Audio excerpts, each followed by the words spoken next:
I want you guys to have going into the fourth quarter. And I want you to spend September getting ready for it. Because this is when we get to gain market share. You guys are going to be taking bold, you're going to be doing work, you're going to be purposeful, you're going to be systematic, you're going to be really engaged in lead generating activities that I think you can blow the doors off your competition. Does that make sense to you?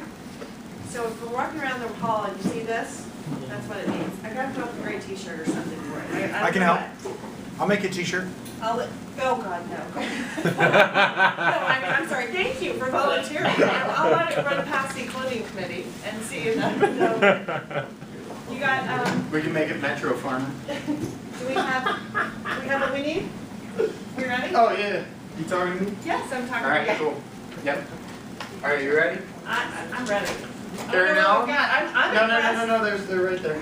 I knew that. I was just seeing everything. Are they fresh ones? The other ones are stale. You're like throwing rocks. I'm telling you, it's just better trajectory.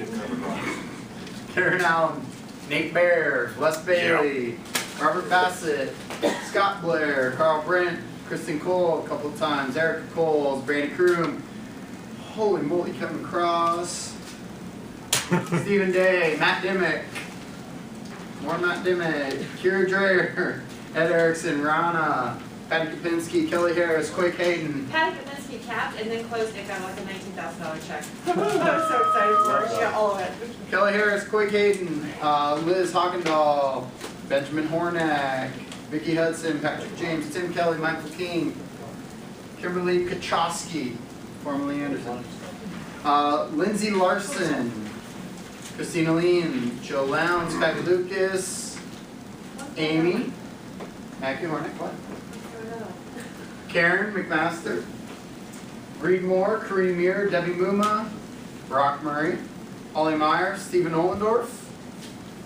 Watch out, right there. I'm going to get her. Diet Owen, Abigail Owen, Abigail's in Bacabo.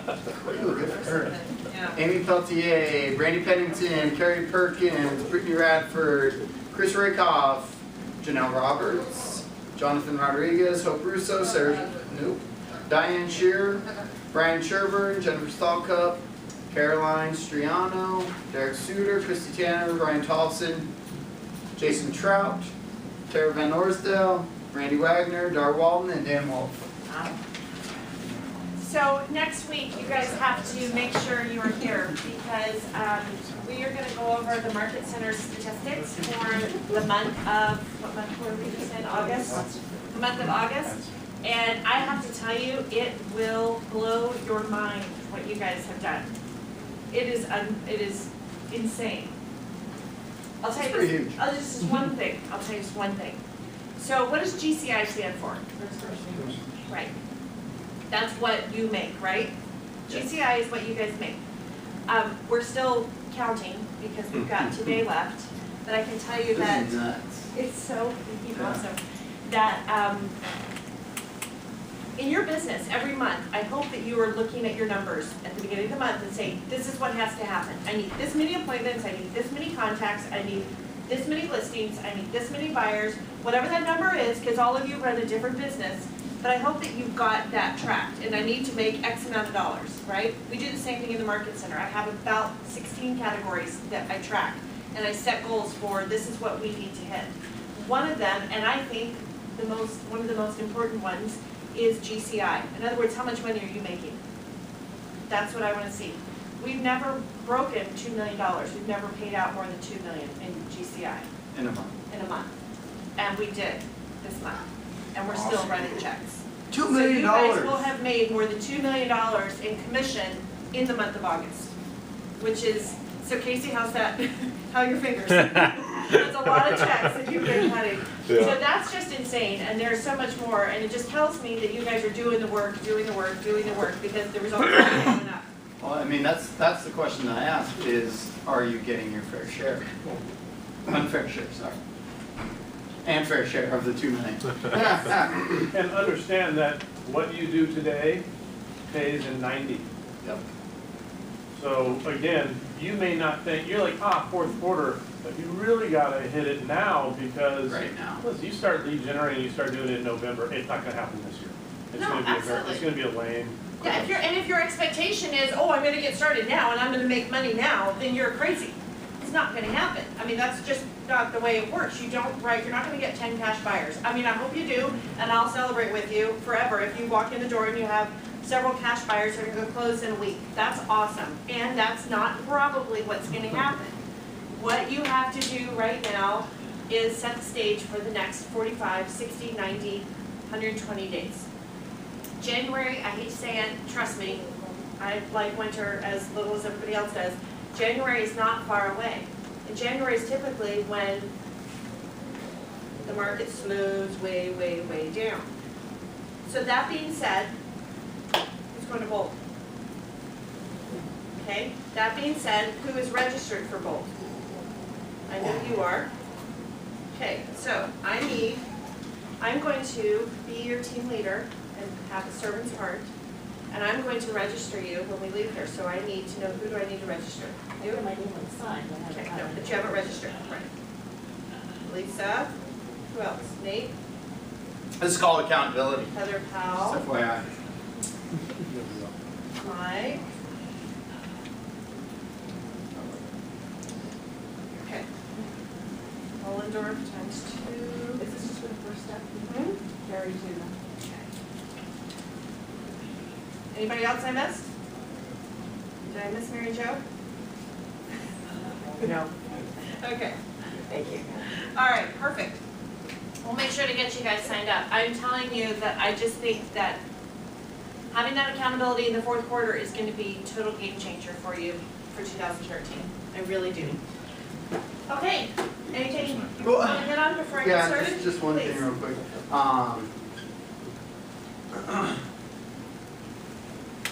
I guess just relaying the fact of how important it is to highlight what you're saying right now and the accountability that you're forecasting on everyone is for your own good, right? I mean, most of you understand that, and at the same time I want to reiterate it, that accountability is a good thing. Accountability gets you to where you need to go. Accountability, right, and having somebody push you is like having that spotter in the gym when you're, just about maxed out and you have somebody there to give you a little bit of a boost so you can pound that last one out, right? So just understand why we're doing it. I mean, yes, it's bold and it costs money and all that. At the same time, the return on that money can be huge if you actually apply yourself. If you actually go in with a mentality that says, you know what, I'm going to blow this off, Charts. yeah, however you want to approach it. Something needs to change mentally in order for that to happen. So I just want to hit on that it's okay for you to apply pressure. Yeah. Okay? And we should welcome it. Well, and I think what's going to be really intriguing, and maybe I hope that you guys are numbers people, in the sense that you understand that numbers are the language of business, and numbers tell the story, right? So while the numbers in and of themselves, looking at spreadsheets and hi, so you walk in, looking at spreadsheets and charts, sometimes may not be super exciting, but when you start to realize that the numbers tell a story, that's when it gets cool. Like, for example, the GCI that we just talked about. That means that if you, I don't know the math off the top of my head, but we have 240 agents divided into 2 million GCI. Just if you did an average, what are we paying out? What are people making per agent? And I get that more people do, it's not obviously based on an average basis. Yet that's really cool. When you start looking at it like that, when you start realizing that $2 million went into your bank accounts, that you earned and that you drove and that you produced. So if I just look at GCI, 2.000 million, on the surface, it is, oh, that's great. But when I start realizing what the story behind it is. So here's what's going to be fantastic for you guys. I challenge you to pull out your numbers from the first quarter of this year. Closings. January, February, March. And see what you do with it this coming 2013. Hold it side by side and see what happens. Because I will bet the farm, if you will do the work in the fourth quarter, you can see that double or significantly increase from what you did last year. because the market has picked up, number one. It's still gonna slow down, right, because it's the seasonal shift, but it's a better market than it was in January 2011. And if you're more purposeful, then you get to go grab your unfair share, which is what we're talking about today. Perfectly. Yeah, that was good, a little segue there, Joe Bell. Tactic number 4, find the motivated. What does that mean? How do you find the motivated? And why do we use that term? When you hear that, what do you think? People who are ready and willing and able to do something now. Sellers and buyers. Has anyone ever coached high school kids or a little 3-year-old soccer team or has anybody ever coached at any level? Okay, here's what we know. I can't make anybody want anything. I can't motivate you. Does that make sense? I can't make you want to build your business. I can't make you want to go to Bold. I can't make you want to get in coaching. I can't make you pick up the phone. I can't make you do any of those things until you want it. But what I can do is find the motivated. People say, why does the Market Center work on recruiting? Because we're looking for motivated people. I want to work with motivated people. Because if you've got even just a little spark of motivation, guess what I can do? I can help you. I can push you, I can challenge you, I can stretch you, I can find the right buttons to push, I can get in your face, I can encourage you, I can whatever. There's a million different ways, right? But if you're not motivated, I can never motivate you. Guess what? You do the same thing looking for buyers and sellers. Anybody have that seller that's not a motivated seller? It's like putting your head against a brick wall, isn't it? Because no matter what you say, no matter what logic you use, no matter what argument you make, no matter what graph you present or gorgeous listing presentation, if they don't care to sell, can you make them get sold? It's not a grammatically correct sentence, but I'm going to use it anyways because you know what I mean, right? So what's your job? Go find a motivated seller or buyer. You ever had a buyer? They're not motivated, they're going to throw out 15 offers and all of them are crap and they don't even stand a chance at getting accepted. That's not a motivated buyer, right? Go ahead.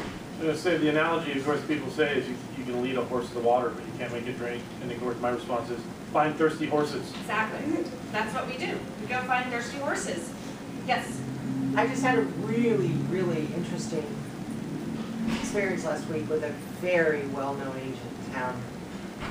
And she was showing properties and they really, really like it. And the email back was, well, now we need to take them and get them pre-qualified. And it was, this is a multi-million, and I was like, whoa. So I called her back and said, gee, I want to be sure I've got this right. You know? Did I read this correctly? Yeah. Well, you know, and it's a family friend, and there's two that we don't know, but we're just showing a and I'm just like, oh my gosh, I couldn't believe it. I was stunned. I said to Brian, wow, And you this didn't is even cool. know that would happen. No, right? I Yeah. didn't. I was so amazed. I was That's crazy. whoa. Well, and so this is why I want you to understand that this is why we lead generate. Because what I don't want to do, and I'm not trying to have a closed door policy, but I want you to understand, I'm going to say this kind of an extreme way. I don't want you coming to my door and telling me my listings won't sell. Go find listings that will. Because the truth is, you're going to I mean, let's just be very real. You're going to have some listings that they're not going to move on price. They're not going to do what you tell them to do. Now you have a choice, you can fire them or you can keep it. And there's an argument to be made on both sides of that equation. That's not what I want to talk about. When you have the listings that won't sell, when you have the buyers that won't buy, your job is not to make them do it, because you won't. You're just going to drive yourself nuts. Don't throw pearls at swine. If they're not going to do it, they're not going to do it. Go find people that will. That's why we lead generate. We don't lead generate because I want you being a used car salesman, because I want you bugging people. Those are all the myths that people have. We lead generate so we can find the motivated. I have an aunt. It's my dad has 3 sisters, and she's the closest aunt to me. I lived with her when I got out of college. She was my first landlord after my parents kicked me out of the house and said, "Go be an adult now. Time to get on your own." And I love her dearly. I love her dearly, and she really battles with her weight. She is a really large woman, she can't walk from she couldn't walk from here to that easel without holding on to something. Her weight has gotten her has caused her a lot of health problems. The last, when was the women's run? Since June, she's been in and out of the hospital, she had quadruple bypass surgery, she's now been back, it's just been one thing after another, and it's all because of her weight. And we care for her so much, and we have done an intervention. Her husband has sent her to Duke Medical Center for like a 4-week program. We've sent her, got her a subscription to Weight Watchers. We've sent her exercise videos. My other aunts have walked with her. We've done thing after thing after thing after thing, and guess what? None of it's ever gonna work. She'll decide when she decides. Now, once she decides, guess what we can do? Totally help her. We'll be right there with accountability and walk with her and help her find new recipes and do everything we can. But sadly, it took her in and up, almost dying, to hopefully bring the motivation. I want you to understand that's the exact same thing that you're facing. You can't make anyone do anything. Have you heard the phrase, the quality is in the quantity? What does that mean? You can choose very good ones. The quality is in the quantity. When you do your business plan, when we sit down, we write your business plan at the end of the year, there's different percentages that we use. They're called conversion rates, right?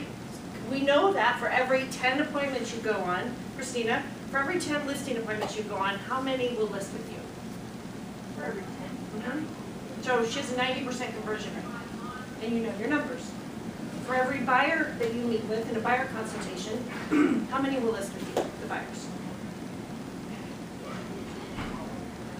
I never have, unless I talk. So you've got and most people have a higher buyer conversion rate than they do listing conversion rate. We know those numbers, right? So if she knows that, then she can start figuring out how many calls she needs to make to get the appointment, to get to the table. Where she knows if she's at the table 10 times, she's going to list that property 9 out of 10. It's a numbers game. And it's not just numbers for the sake of numbers, it's numbers for the sake of finding quality. Is that making sense to you, what I'm saying? You don't just need to churn through, because you can have, Kevin, you've got Boomtown, right? You get, for 100 internet leads, what's a good conversion rate? 3%? Yeah, so 3 out of 100, because they're colder leads. They're lower quality leads, so they just, now it becomes a numbers game. He just knows for every 100, we've got to convert, so we can get the 3. And we can get your skill set up to get 4. And then maybe hopefully get 5. If Stephen's rocking 5% conversion rate, he's killing it. That's awesome. It's just, that's the demographic on that portion of their leads. That's not all of Kevin's business, it's just one piece of it. He knows how many he has to get. So here's where I want you to here's what I want to challenge you on, is get super, uber focused on lead generation going into the 4th quarter. So what does that look like? What are the habits you've got? I know we talk about this all the time, and sadly we have to talk about this all the time because we never get it. What are the habits you've got to really get in place? Asking everybody for business, and knowing your scripts and dialogues, and being ready to know that you have value and not be ashamed to ask somebody for business. And I mean everybody. I pick up business, garage sale, I've sold properties. I told you my first 3 deals were people like in the elevator here. And just, Be Mark Mandigo and run into somebody with your truck and then sell them a house. I've sold properties to bank tellers. True story, twice actually. So real estate's great. When you're cashing in a big check, man, they're like, well, you're in real estate? Yep. Why, you looking to buy or sell? Yep. And you go right that direction. Here's what's interesting. When you start asking for business, you create this thing that we've talked about here once or twice before called momentum. You ever notice that? The more and more business you're doing, the easier it is to ask for the business. Because you have confidence, you have value, you know that you can go do a great job for somebody. And the more people you ask, the more you're likely to find a person that needs your help and is a motivated buyer or seller. Yes? So I was dealing with my niece a couple weeks ago, and she's been looking for something for her son for a while. And so we looked at some stuff, and I pulled off the thing, they erected a sign, I said, here's the buyer's sign, you gotta sign this sign to work with you effectively. And she looks at it, she finally signs it, I said, now you've been dealing with a lot of other people with her stuff, I know you have. And I said, how come you haven't already signed one of these? She says, nobody asked me. okay. So many times it's just asking the question. Yeah, absolutely. So here's the thing, you have got to have, number one, have an abundance mindset. Number two, start asking. So that's one of the habits. What are the other habits that you've got to get into? Time blocking. Time blocking. Okay, take any room full of realtors at any point in time and ask them what's their biggest challenge. What are they gonna say? Every time. Time management. I have too much I have to do. How many times do we hear it? There's not enough hours in the day. And what's funny is it's always the full-time agents that do 4 deals a year. I mean, when we're talking to agents outside of KW, I'm too busy to take a meeting. You did 4 deals last year. That's one of the things that I notice is when you have the big classes come up or when you have gold, the top agents go. The people who are doing the business, the people who are in the top 10, they are there. There's a reason they're there. It's true. And it's the time blocking, here's the thing, when we fail to time block, and I tell you what, I'm preaching to the choir, right? I mean, I'm totally talking to myself as well here. When we fail to block that time and protect it, we're giving away money. We're just handing it away. Because I would venture to guess that there's enough people in this room that have been doing business long enough that you have seen your friend buy a house with somebody else. Or your neighbor that you talk to over the fence all the time lists their house with someone else. Or the family that you spend holidays with, their daughter buy a house with someone else. Or am I the only person that that's ever happened to? Yes. So I've just started, so I've been affected. I've been doing some calling. I don't know how many people I've had, the number of people who said, oh, you should have taught me 4 months ago. 4 months ago, I hadn't even taken the class. But I've been listening, I said, well, there's somebody sitting right now doing the same thing. No, absolutely. So when those people come and go, we realize that we didn't ask. And then that is a painful, painful thing, right? And if I didn't ask, it means because I wasn't purposeful about time blocking to ask. Now, Kevin's point about asking just always is like time blocking on steroids. It's like you've got the habit so much into you that even when you're not time blocked to regenerate, you're still talking about it. You're at the gym. I mean, I've seen Kevin sitting at the table at the gym talking to people, and I know for a fact he's talking about real estate, so I don't interrupt him or bother him. I just keep I'm on either talking. recruiting or I'm looking for business. He is. I mean, I've seen it with my own eyes, so I know that's not a story. So why do we let our money go? Because that's really the question. It's not why do we not protect our time. The real question is why are we so willing to give away our commission dollars? Or is everybody in this room totally good with what they're making and don't want to make any more? And you may be. I'm not. Personally. But do you understand that that's what we're doing? When we fail to protect our time, we're taking a $6,000 commission check and going and handing it to somebody else. Does that make sense? We're just giving it away. I'm not okay with that, personally, for myself, and I just get kicked myself every time I realize that, I mean, in my world, for my lead generation, when I see an agent move from Prudential to Dynamic or from Dynamic to Prudential, I want to just punch myself in the face. Because that means I wasn't on it. I missed the opportunity to bring somebody great into our company. It's my fault. And I don't get the excuse of saying, well, they should have called me, or well, they know that I'm here, or they could have called if they were interested. No, it's on me. Same thing when your friend's daughter buys a house, it's on us. We take responsibility for that. If I had been lead generating, they would have known to call me. Does that make sense? You're going to hear us really push you guys hard on this over the next. We did this last year, remember? We started counting down the days to the end of the year. I'm not going to do a countdown, but I do want to push you and challenge you to get super purposeful about lead generation. Guys, here's the thing. Summer's over. It's over. I'm sorry. I hate to be the bearer of bad news. Summer's over. Anyway. Summer's over. School started. Everybody's fair's done. Labor Day's passed. We're all settling in for a long winter's nap. I mean, everybody's buckling down, right? The buyers are here, the sellers are here, people aren't going and coming. They're here. Go find them. This is like your prime opportunity. There's no snow on the ground yet. It's a great time to get the properties on the market. But if you don't go find them, they're not gonna just fall in your lap and put a sign in their yard. It says your name on it. You gotta go find them. Does that make sense?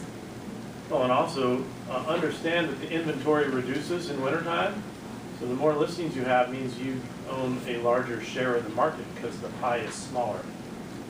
So own your pie because that's what buyers call on. Frankly, this is when the true competitive nature of our business reveals itself, and you realize it's time to stop trying to get your fair share of the market and do all you can do to get your unfair share. You brightened up when you said that. Because I love to win. You know, competitive, maybe. So here's the, I mean, and this is where I want you guys to catch that fire. Not everybody is super, super competitive. I get that. I'm not saying it's bad or good to be one way or the other. But I want you to hate losing even more than you love winning. I want you to want to dominate the fourth quarter. Because why do I want that for you? Could lead into the beginning of the year. Because you're Well, good. Why do I want that for you? Why do you want success for individuals? I guess that's because I don't know if success people make attracts other success. I don't know that people make the connection. I want you to have what you want. I don't want you going into January going, crap, I'm really nervous about the first quarter. Man, I just don't know how I'm gonna, pull off it's really tight right now. I don't want the conversation about going to family reunion to be, gosh, I don't have the money to afford it. I want it to be, I kicked butt in the fourth quarter, so I'm going to the best thing that we have for us, and I'm not worried about how I'm gonna pay for it. Because I did my job. I want you to have an amazing Christmas. I want you to have money in your bank to pay your taxes in January. I mean, I want you to not worry, right? It's like my kids. I don't want my kids to have to fail, right? And the same with you. I want to help you. Do everything I can do to help you. I can't do everything for you. But I'm going to push and push and push you so that you do it. If I have to bring breakfast upstairs, I will do it.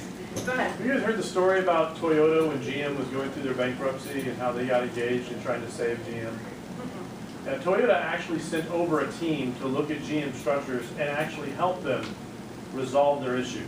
And that's part of why they're on the path to restructuring, not so much government intervention, but actually Toyota sending over teams of individuals to help them be successful. And the article in Business Weekly or whatever it was why would you do that? And they said, when we have a strong competitor, we're driven to be that much better. What would our product look like if we didn't have someone to compete against? And someone who, and when they do great, then we're forced to do great. And that was a keen mindset as to the difference between, why you want those individuals to surround yourself with success, because it actually improves the quality of everything. Okay, now take the flip side of it. What happens when you're like so on target? That's totally right. Now, what's the reverse? Sorry, it's high school football season. You're going to get stuck with the analogies. Heather's kid plays for South. Mine plays for Service.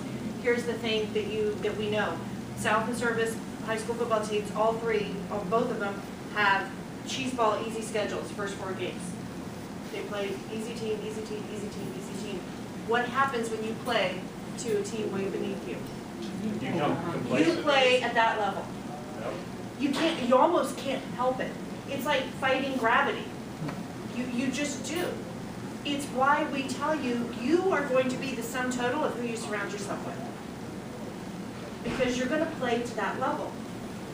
So you want to be around success. I mean, absolutely, we're kind of going down a whole different target, but yet it's totally applicable. So here's a challenge for you in the fourth quarter, besides time blocking and lead generating purposely and taking bold. And guys, I'm not trying to sell bold. I'm just telling you, it's a smart thing to do. It just makes sense. The other thing would be get into a relationship with people better than you. Go chase somebody that's more successful than you are and say, I want to meet with you every other week. We have 2 of our top agents have lunch together every Monday. Reed Moore and Ed Walden. Every Monday, I think it's at noon, they have a standing appointment. They have lunch together. And they do that. They push each other. I've watched Kevin Cross and Kylie Lucas, and trust me, it is a thing to behold. When